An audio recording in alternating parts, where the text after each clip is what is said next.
কাজ করতে করতে কিভাবে যে এত বড় দিন শেষ হয়ে যায় টেরও পাই না। নমস্কার, আমি স্বপ্না। দেশ এবং দেশের বাইরে যে যেখান থেকে ভিডিওটি দেখছেন, আপনাদের সবাইকে অনেক অনেক শুভেচ্ছা। স্বপ্নাস ব্লগে সবার আমন্ত্রণ। এখন সকালবেলা আজ আমাদের সবার জন্য খোলাজা পিঠা বানাবো। শুকনো আতপ চালের গুঁড়োর সাথে স্বাদমতো লবণ মিশিয়ে 2টা ডিম ফাটিয়ে দিয়ে দিচ্ছি। এবার হাত দিয়ে ভালো করে মিশিয়ে কুসুম গরম জল দিয়ে সুন্দর মতো একটা ব্যাটার তৈরি করে নেব। বেশি পাতলাও নয়, ঘনও নয়, ওইরকম একটা ব্যাটার তৈরি করব, যেটা দিয়ে খোলাজা পিঠা খুবই সুন্দর হয়। এই দেখুন, এভাবে ব্যাটারটা তৈরি করে নিলাম। এরকম ঘনত্ব, আরও পাতলাও করা যায়, তো আমি এরকম ঘনত্বই রেখেছি। একটা পিঠা দিয়ে দিলাম। প্রথম পিঠা কত সুন্দর হয়েছে। খোলাজা পিঠা তৈরি করতে বেশিক্ষণ সময় লাগে না, অল্প সময়ের মধ্যে হয়ে যায়। কিছুক্ষণ আগে আমার নাতিরা ঘুম থেকে উঠছে, তখন অর্জনকে জিজ্ঞাসা করলাম, ভাই কি খাবে? ও বলছে, দিদা পিঠা খাবো, পিঠা। তো আমি বলছি, কি পিঠা খাবে? খোলাজা পিঠা না চিতই পিঠা? ও বলছে, দিদা খোলাজা পিঠা খাবো। তো আমি বলছি, কি দিয়ে খাবে? বলছে, খেজুর গুড় দিয়ে খাবো। পিঠাগুলো তৈরি করে গরম গরম সবাইকে দিয়ে দিলাম। আমিও খেয়েছি। আমাদের সবার সকালের খাওয়া শেষ। প্রতিদিনের মতো নতুন একটি পর্ব সাজানোর প্রয়াস করছি। আমাদের ঘরোয়া রান্নাবান্না, খাওয়া দাওয়া, এইসব বাস্তব চিত্রগুলি নিয়ে আশা করছি আপনাদের সবার ভালো লাগবে। তাই অনুরোধ রইল, পর্বটি প্রথম থেকে শেষ পর্যন্ত দেখুন। এবার দেখুন নাতিদের খেলাধুলা, আমাদের আনন্দ। তুই কার কাছে দেখছো তো এসব খেলা? দেখছি একজনের কাছে। কোথায় দেখছো? অন্য অন্য এখন আরেকটা খেলা দেখাবো। বৃত্তে ওটা বাস হয়েছে। আরেকটা খেলা।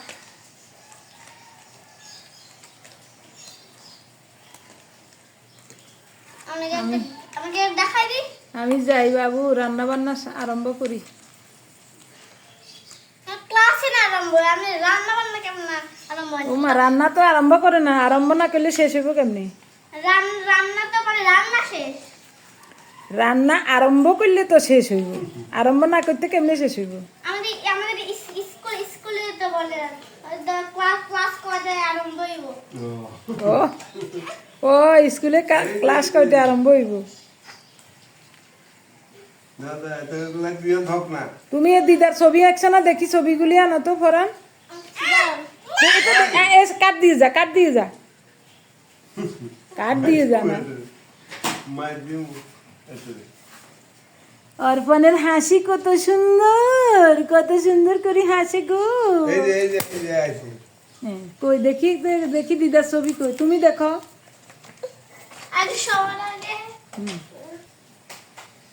ওই গে মা গো, ওই হিয়েনে আরো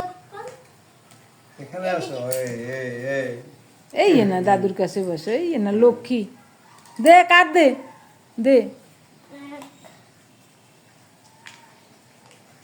মা গো। জাতকীয় খেলা ইয়া লাগে জন, এত সারি ঘুরি ঘুরি মানিল কতক্ষণ জন বইছে।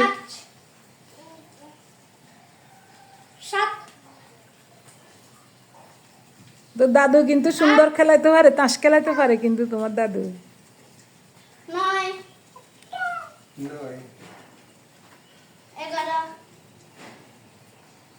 আরে সুনীল কাকা পর্যন্ত কত তাস খেলাইছে। সুনীল কাকা, বাবুল কাকা, তার নির্মল কাকা।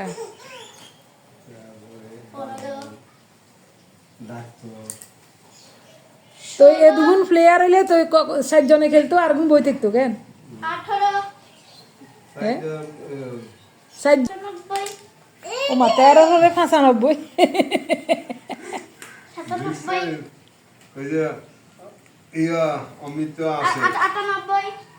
অমৃত, অমর্ত, অমর্তনী, অমর্ত। ওমা, শেষ পর্যন্ত অমৃত হয়ে যাবে নি কেন?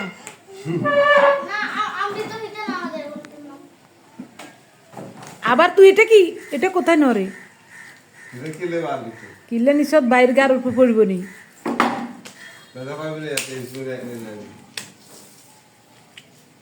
না গো যাই রান্না বসাই দি বাবু।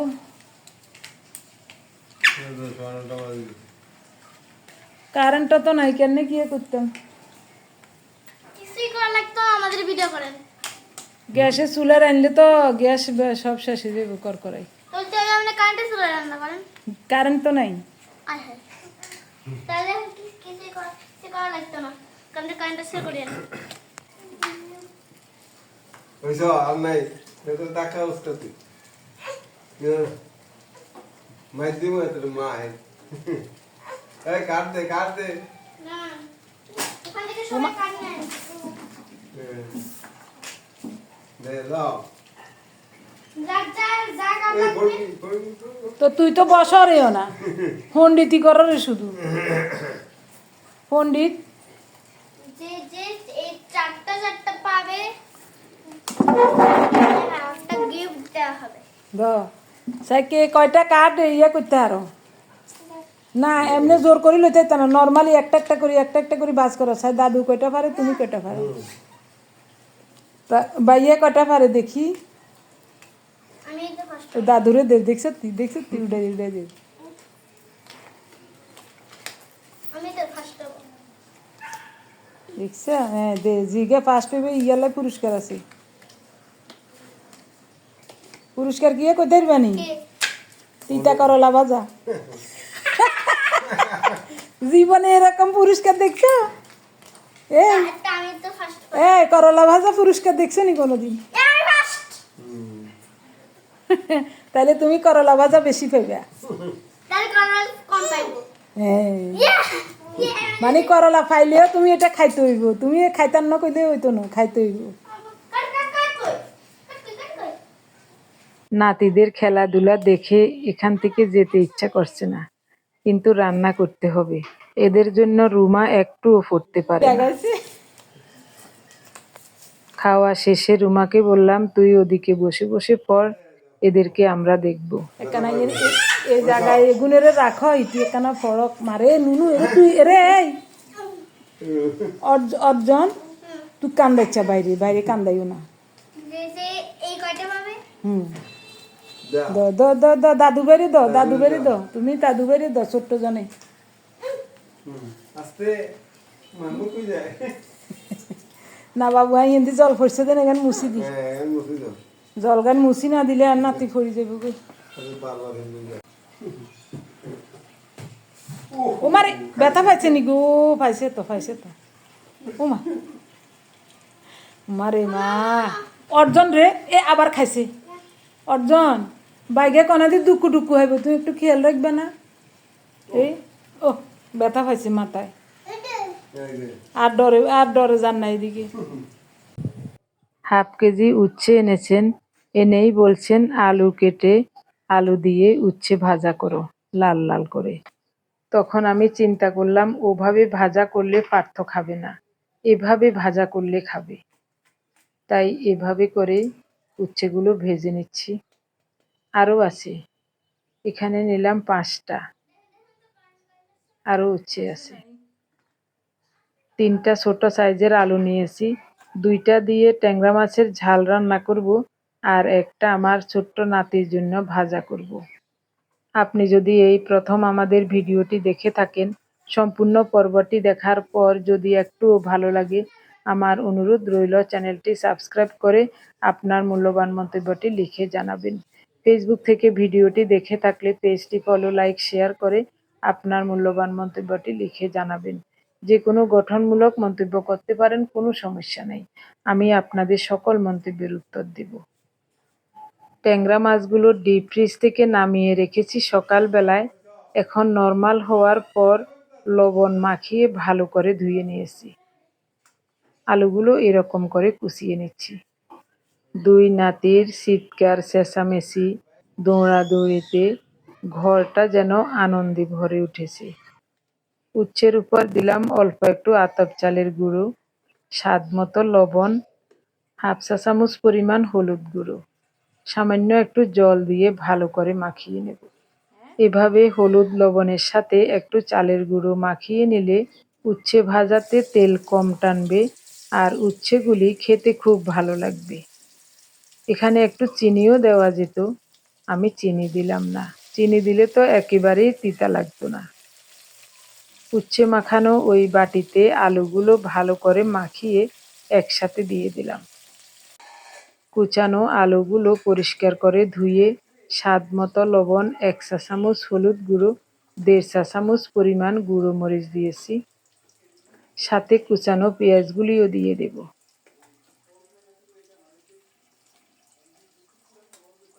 অল্প একটু ফোড়নের জন্য রেখেছি। ভালো করে মাখিয়ে আলু আর পেঁয়াজ নরম করে নেব। তারপরে ট্যাংরা মাছগুলো দিয়ে আলতো হাতে মাখিয়ে নেব।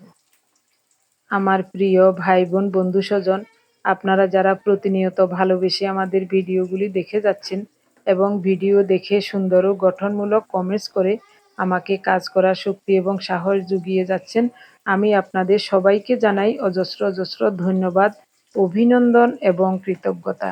এই কয়দিন আপনাদের কমেন্টসের রিপ্লাই দিতে একটু দেরি হচ্ছে। যখনই অবসর পাই তখনই আমি আপনাদের সবার কমেন্টসের রিপ্লাই দিই। গতকালের ভিডিওতে আপনাদের কাছে জানতে চেয়েছিলাম কাঁচা কাঁঠাল কিভাবে সংরক্ষণ করব। ফেসবুক এবং ইউটিউবে ভিডিওটি দেখে আপনারা অনেকেই লিখেছেন কাঁচা কাঁঠাল সুন্দরভাবে কেটে ধুয়ে পরিষ্কার করে হলুদ লবণ দিয়ে একটু ভাপিয়ে জল ঝরিয়ে ঠান্ডা হলে ডিপ ফ্রিজে রেখে দিতে। তো আমি একটা কাঁঠাল গতকাল রাতেই আপনাদের কমেন্টস দেখে ওভাবে করে রেখেছি। আরও একটা রয়েছে, এটা আজকে কেটে ওটা ওভাবে রাখবো। আসলে কাঁচা কাঁঠাল কিভাবে সংরক্ষণ করে এই ব্যাপারটা আমি জানতাম না। আমার মেয়ের কাছে শুনেছি, আমার বড় মেয়ে বলেছিল মা এভাবে করে রাখতে পারেন। তারপরও আমি আপনাদের কাছে জানতে চেয়েছিলাম, আপনারা অনেকেই খুব সুন্দরভাবে বুঝিয়ে লিখেছেন, তাই আপনাদের সবাইকে জানাই অজস্র অজস্র ধন্যবাদ, অভিনন্দন এবং কৃতজ্ঞতা। ট্যাংরা মাছগুলো হালকাভাবে একটু কষিয়ে নিয়েছি, নিচ দিয়ে একটু দাগও লেগেছে, এতে করে খেতে খুব ভালো লাগবে। তবে পোড়া যায় নাই, লাল লাল হয়েছে। এই অবস্থায় ফোটানো গরম জল দিলাম অল্প করে। খুব সুন্দর মতো সব কিছু নেড়ে চেড়ে মিশিয়ে দিয়ে ঢেকে রান্না করব আরও 3-4 মিনিট। চুলার তাপটা একেবারেই কমিয়ে দিয়েছি। 3-4 মিনিট পর ঝোলটা কিন্তু তেমন কমে নাই, এরকমই মাখো মাখো রাখবো। খুব সুন্দর মতো রান্না হয়ে গেছে, চুলাটা অফ করে দেব। ডাল ভাত হয়ে গেছে, আজ রান্না করেছি মাসকলাইয়ের ডাল। রান্নাটা আপনাদের সাথে শেয়ার করি নাই, অনেক তাড়াহুড়ো করে রান্না করতে হয়েছে তাই। পার্থ খেয়ে অফিসে চলে গেছে, রুমা, অর্জন, অর্পণ, ওদের মা ছেলে 3 জনেরও খাওয়া হয়ে গেছে। এখন আমাদের জন্য খাবার বেড়ে নিচ্ছি। তবে এখন দিনের 3:30 বাজে। আজ রান্নার সময় একটু হিজিবিজি হয়ে গেছে, এদিকে বিদ্যুৎও নাই। রান্না সবেমাত্র বসিয়েছি, আলু আর উচ্ছে ভাজি হয়ে আসছে, এমন সময় চুলা 2টা অফ হয়ে গেল। সাথে সাথে পার্থ সিলিন্ডারের দোকানে ফোন দিয়েছিল। অল্প কিছুক্ষণের মধ্যেই একজন লোক এসে একটা গ্যাস সিলিন্ডারের বোতল দিয়ে গেল। তারপরেই আবার রান্না শুরু করলাম। কিছুদিন যাবৎ দিনের মনে হয় 7-8 ঘন্টা পর্যন্ত বিদ্যুৎ থাকে না, একবার যায় একবার আসে, এরকম করে। অনেক সময় ভাবি আজ ইন্ডাকশন ওভেনে রান্না করব, কিন্তু রান্নার সব রেডি করি, এমন টাইমে বিদ্যুৎ থাকে না। পরে বাধ্য হয়ে গ্যাসে রান্না করতে হয়। আমরা সব সময় 12 কেজি সিলিন্ডার গ্যাসে আনি, আজও 12 কেজির একটা সিলিন্ডার গ্যাস 1900 টাকা দিয়ে আনলো। রান্না করেছি 3 পদ, হয়ে গেছে 5 পদ। গতকালের একটু এঁচড়ের তরকারি রয়ে গেছে। কাঁচা আম দিয়ে রুই মাছের টক রান্না করেছিলাম, ওটাও একটু রয়েছে। 2টা তরকারি ভালো করে জাল দিয়ে নিয়েছি।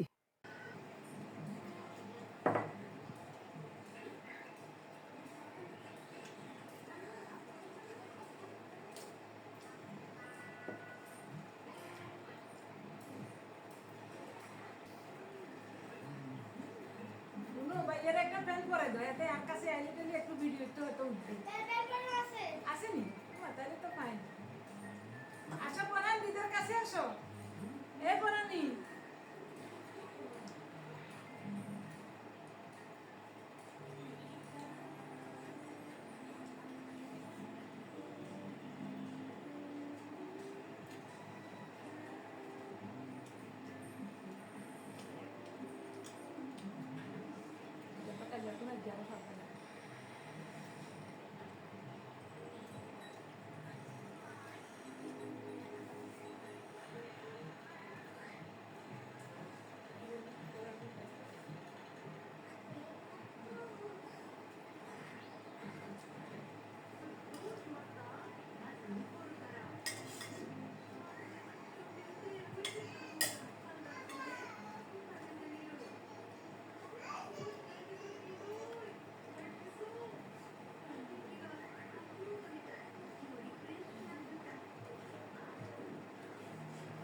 হতেন এটা আরে কর আসো আসো তুমি দিদার কাছে আসো তুই তোমার দেখা দেবো লক্ষ্মী লক্ষ্মী গো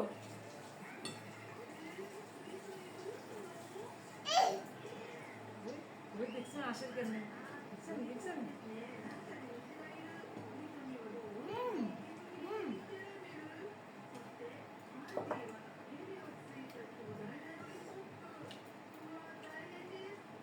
আসো তোমারও দেখা দেবো করার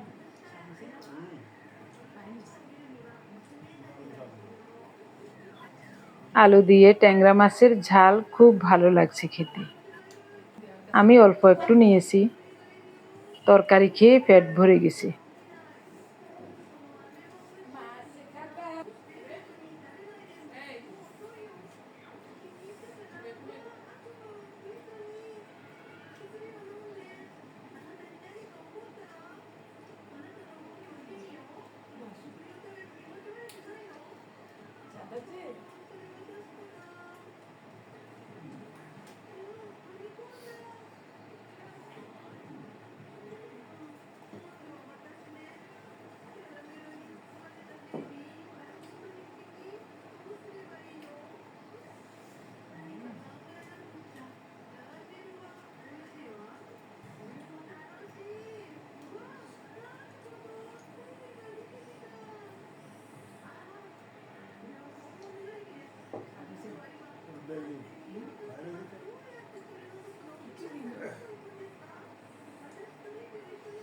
উনি বলছেন মাসকলাইয়ের ডালটা খুব চমৎকার হয়েছে। আমি বলছি তাহলে আমাকে একটু দাও তো দেখি। ডাল তো আছে, পরে নেব, একটু খেয়ে দেখি আসলে কেমন হয়েছে। রুই মাছের টকে 1 পিস মাছ ছিল, ওটাই নাতিটাকে খাওয়াচ্ছি। মাসকলাইয়ের ডাল খেয়ে সবাই বলেছে খুব ভালো হয়েছে, আমার কাছে অনেক ভালো লাগছে। অর্জন টিভিতে কার্টুন দেখছে, ওদিকে ফ্যান চলছে, এ কারণে প্রচুর শব্দ, তাই ওই শব্দটা একটু কমিয়ে দিয়েছি।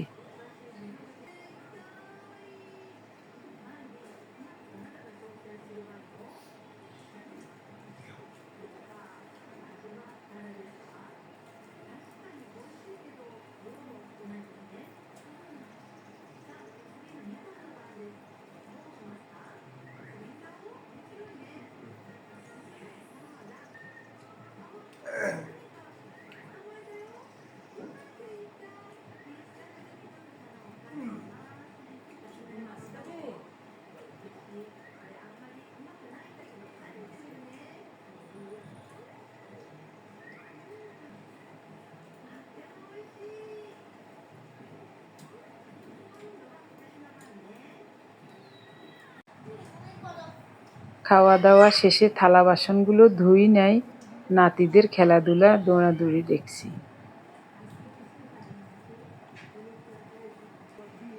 আমার নাতি অর্জন সকাল থেকেই বলছে দিদা আমার আঁকাগুলি একটু দেখাবেন সবাইকে। তো আমি বলছি আচ্ছা ঠিক আছে নিয়ে আসো। সকালবেলা একবার এনেছিল, কিন্তু পরক্ষণে আবার অন্য খেলা নিয়ে ব্যস্ত হয়ে গেছে, ভুলে গিয়েছে। এখন আবার মনে পড়েছে, ও বলছে সবাইকে একটু দেখান। গোপাল ভাঁড় এঁকেছে, আরও খাতায় কি কি এঁকেছে সব আমাকে দেখাচ্ছে। একটা আম এঁকেছে। এগুলি দেখো, আরো আরো উল্টো আরো উল্টো আরো উল্টো, এক হাত দিয়ে খাতা ধরে রাখো, খাতা লড়ে কেন। এই যে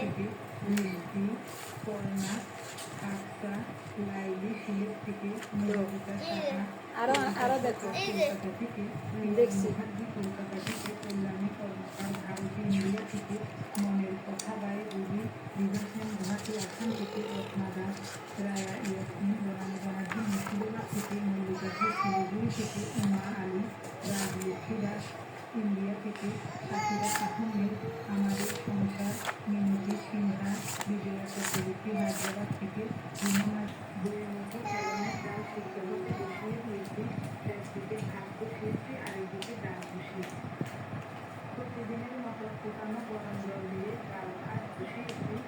এই ধর ধর ধর ধর ধর ধর ধর ধর ধর ধর ধর।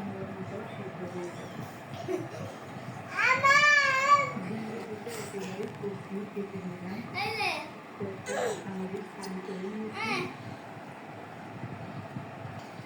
উমা সাই সাই কিন্নি কিন্নি কিন্নি সাই সাই সাই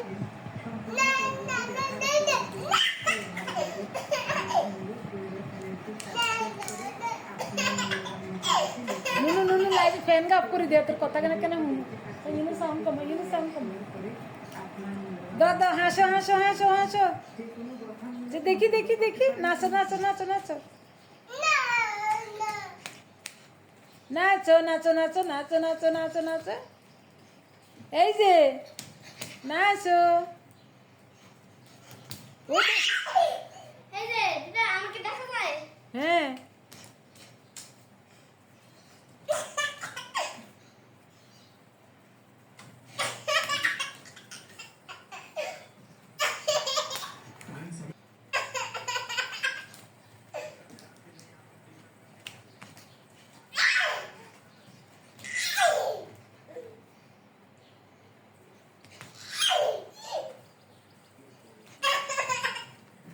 গতকালের ভিডিওতে আম মাখা দেখে একজন দিদি কমেন্টে বলেছিলেন কাসুন্দি দিয়ে আম মাখা করতে। হ্যাঁ, এটা আমি জানি, কাসুন্দি আমি বানাতেও জানি, অনেকবার বানিয়েছি। তবে এবারও বানানোর ইচ্ছা ছিল, কিন্তু সময় সুযোগ কিছুই পাচ্ছি না। ঘরে কাঁচা আম, কালো সরিষা, সাদা সরিষা সবই আছে, কিন্তু সুযোগ পাচ্ছি না। দেখি যদি সময় পাই অবশ্যই কাসুন্দি বানাবো। কোনো কিছু মাখা করলে কাসুন্দি দিলে খুব ভালো লাগে। আবার গরম গরম ভাতও কাসুন্দি দিয়ে মেখে খেতে খুব ভালো লাগে। সাথে যদি একটু ভাজাভুজি থাকে তাহলে তো অনেক চমৎকার লাগে। আম খাওয়া হয়ে গেলে সবার জন্য ডিম সিদ্ধ করে নিলাম। ভিডিওটি এখানেই শেষ করব। সবাই ভালো থাকুন, সুস্থ থাকুন। দেখা হবে আগামী পর্বে। ধন্যবাদ সবাইকে।